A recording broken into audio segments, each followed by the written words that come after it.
भारतीय पौराणिक कथाओं में अमरता का विचार गहरा महत्व रखता है। ये अमर आत्माएं अपने कर्तव्य, भक्ति और न्याय के प्रतीक के रूप में जानी जाती है। इन्हें सात चिरंजीवी कहा जाता है, जो महाभारत, रामायण और अन्य ग्रंथों के महान पात्र हैं। ऐसा माना जाता है कि ये आज भी पृथ्वी पर विचरण करते हैं और कलयुग में अपनी भूमिका निभाने के लिए प्रतीक्षा कर रहे हैं। आइए अश्वत्थामा, राजा बलि, वेदव्यास, हनुमान, विभीषण, कृपाचार्य और परशुराम, इन सात चिरंजीवियों की विस्तृत कहानियों को जाने और उनके अमर जीवन के रहस्यों को समझे। एक, अश्वत्थामा, शापित अमर योद्धा। अश्वत्थामा गुरु द्रोणाचार्य और कृपि के पुत्र थे। उनका जन्म एक ब्राह्मण परिवार में हुआ, लेकिन उनकी पहचान एक शक्तिशाली योद्धा के रूप में बनी।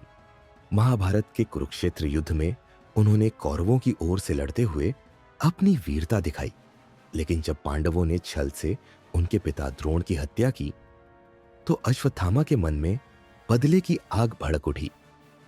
युद्ध के अंतिम दिनों में उन्होंने रात के अंधेरे में पांडवों के शिविर पर हमला किया और द्रौपदी के 5 पुत्रों उप पांडवों की हत्या कर दी। इस क्रूर कृत्य से भगवान श्री कृष्ण क्रोधित हो गए। उन्होंने अश्वत्थामा को शाप दिया कि वह अमर तो रहेगा, लेकिन उसे अनंत काल तक असहनीय पीड़ा सहनी पड़ेगी। श्री कृष्ण ने उसके माथे की मणि छीन ली, जिसके कारण उसका घाव कभी नहीं भरता। कहते हैं कि अश्वत्थामा आज भी जंगलों और सुनसान स्थानों में भटकते हैं। 7 चिरंजीवियों में उनकी कहानी साहस और नैतिक पतन के बीच की महीन रेखा को दर्शाती है। 2, राजा बलि। दानवीर असुर राजा बलि असुरों के महान राजा थे, जो अपनी उदारता और धर्मनिष्ठा के लिए प्रसिद्ध थे। वे प्रहलाद के पौत्र और विरोचन के पुत्र थे। उनके शासन में असुरों की समृद्धि अपने चरम पर थी। उनकी कीर्ति इतनी फैली कि भगवान विष्णु को वामन अवतार में आना पड़ा। वामन ने बलि से 3 पग भूमि मांगी। बलि ने बिना हिचक स्वीकार कर लिया।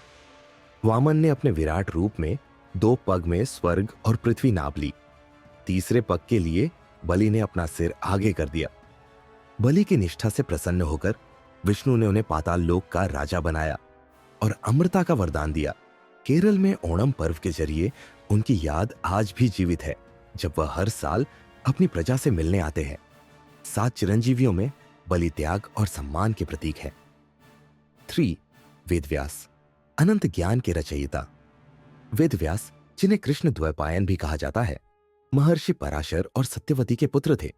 यमुना नदी के एक द्वीप पर जन्मे व्यास का रंग गहरा होने के कारण उन्हें कृष्ण नाम मिला।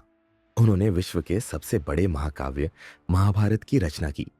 इसके अलावा उन्होंने वेदों को 4 भागों ऋग्वेद, सामवेद, यजुर्वेद और अथर्ववेद में विभाजित किया, जिससे वे जनसाधारण के लिए सुलभ हो सके।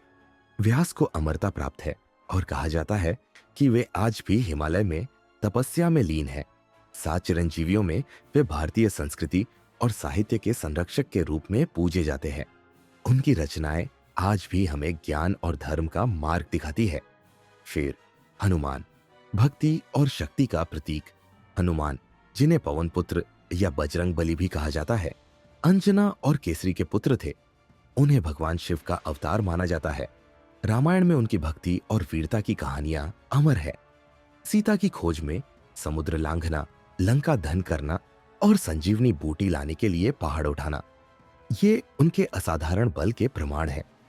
भगवान राम के प्रति उनकी निष्ठा तब प्रकट हुई जब उन्होंने अपना सीना चीर कर दिखाया कि उनके हृदय में राम सीता बसे हैं। राम ने उन्हें अमृता का आशीर्वाद दिया। हनुमान आज भी भक्तों की पुकार सुनते हैं और कलयुग में उनकी रक्षा करते हैं। 7 चिरंजीवियों में हनुमान साहस, भक्ति और सेवा के आदर्श है।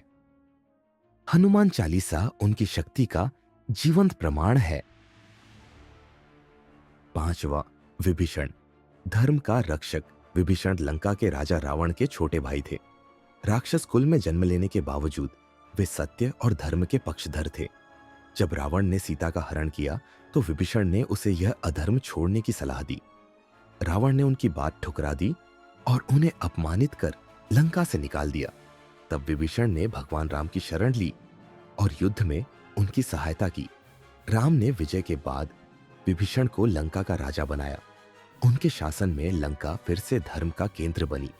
7 चिरंजीवियों में विभीषण यह सिखाते हैं कि सत्य का मार्ग कभी आसान नहीं होता, पर वह हमेशा विजयी होता है। 6 कृपाचार्य, युद्ध और ज्ञान के गुरु। कृपाचार्य महर्षि गौतम के पुत्र शरद्वान के वंशज थे। उनकी बहन कृपि के साथ उनका पालन पोषण राजा शांतनु ने किया। महाभारत में वे कौरवों और पांडवों दोनों के गुरु थे। युद्ध में उन्होंने कौरवों का साथ दिया, लेकिन उनकी निष्पक्षता और धर्म के प्रति समर्पण अटल रहा। कुरुक्षेत्र का युद्ध समाप्त होने पर वे कुछ गिने चुने योद्धाओं में से थे जो जीवित बचे। कृपाचार्य को अमरता का वरदान मिला है। 7 चिरंजीवियों में वे ज्ञान, धैर्य और कर्तव्य निष्ठा के प्रतीक हैं। कहते हैं कि वे आज भी सूक्ष्म रूप से मानवता का मार्गदर्शन करते हैं। 7 परशुराम, क्रोध और धर्म का अवतार। परशुराम भगवान विष्णु के छठे अवतार थे। वे आर्षि जमदग्नि और रेणुका के पुत्र थे। अपने फर से परशु के लिए प्रसिद्ध परशुराम ने पृथ्वी से 21 बार क्षत्रियों का संहार किया जब उन्होंने अधर्म का रास्ता अपनाया। वे एक महान योद्धा और तपस्वी थे। उनकी माता की हत्या के बाद उनके क्रोध ने उन्हें यह कठोर कदम उठाने के लिए प्रेरित किया। परशुराम को अमरता प्राप्त है और कहा जाता है कि वे कलयुग के अंत में प्रकट होंगे। 7 चिरंजीवियों में वे धर्म की रक्षा और अधर्म के विनाश के प्रतीक हैं। उनकी कहानी हमें संतुलन और न्याय का पाठ पढ़ाती है। 7 चिरंजीवी आज भी प्रासंगिक क्यों हैं? ये 7 चिरंजीवी भारतीय संस्कृति और आध्यात्मिकता के आधार हैं। उनकी कहानियां हमें सत्य, भक्ति, त्याग और धर्म के मार्ग पर चलने की प्रेरणा देती है। चाहे अश्वत्थामा का शाप हो या हनुमान की भक्ति, हर चिरंजीवी का जीवन एक अनमोल सबक है। 2025 में भी ये कथाएं जीवित हैं और हमें सकारात्मक बदलाव के लिए प्रेरित करती है।